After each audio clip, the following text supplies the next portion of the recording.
திருப்பத்தூர் மாவட்டம் புதுப்பேட்டை பகுதியில் உள்ள சூப்பர் மார்க்கெட்டுக்கு சென்று 3700 ரூபாய்க்கு பொருட்களை வாங்கிவிட்டு வெறும் ₹1 மட்டுமே ஜிபே மூலம் அனுப்பி ஏமாற்றி சென்ற 3 இளைஞர்களுக்கு தர்ம அடி கொடுக்கப்பட்டது.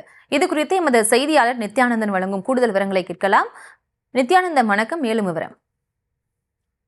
பிரியங்கா, அதாவது திருப்பத்தூர் மாவட்டம் கல்லியூர் பகுதியை சேர்ந்த கவி என்பவர் பார்த்தோம்னா புதுப்பேட்டை பகுதியில் தமிழன் சூப்பர் மார்க்கெட் நடத்தி வருகிறாரு. அப்போது அந்த மார்க்கெட்ல வெங்கலாபுரம் பகுதியை சேர்ந்த கௌதம், சஞ்சய், ஜெகன் ஆகிய 3 பேரும் சூப்பர் மார்க்கெட்டுக்கு போயிட்டு 3700 ரூபாய்க்கு மளிகை பொருட்களை வாங்கி கொண்டு அதுல ஜிபேல ₹1 பணத்தை மட்டும் அனுப்பிட்டு அங்கிருந்து அவசர அவசரமாக தங்களது வண்டி எடுத்துன்னு போறாங்க. இதன் அறிந்த கவி அவர்களை பின்தொடர்ந்து சென்று இருசக்கர வாகனத்தை வழிமறிக்கிறாரு. அப்போது பொதுமக்கள் உதவியுடன் 3 பேருக்கும் தர்ம அடி கொடுக்குறாங்க.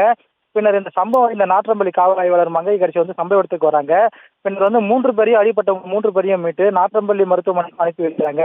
அப்போது 3 பேரும் மீது உடனடியாக நடவடிக்கை எடுக்க வேண்டும் என கூறி போலீசாருக்கும் மார்க்கெட்டின் உரிமையாளருக்கும் இடையே வாக்குவாதம் ஏற்படுது. அதன் வீடியோ தற்போது சமூக வலைதளம் மிக வேகமாகவும் பரவி வருது. ஜிபேவில் பணம் அனுப்புவதாக கூறி மளிகை பொருட்களை வாங்கி கொண்டு தப்பி சென்ற 3 பேருக்கும் தர்ம அடி கொடுத்த சம்பவம் பரபரப்பை ஏற்படுத்தியிருக்குது. மேலும் பார்த்தோம்னா இந்த மார்க்கெட்டின் உரிமையாளரோ அடிப்பட்ட இருந்து தரப்பினரும் புகார் கொடுக்காத காரணத்தால போலீசார் எந்த ஒரு நடவடிக்கை என்பது குறிப்பிடத்தக்கது. விவரங்களுக்கு நன்றி நித்யானந்தன்.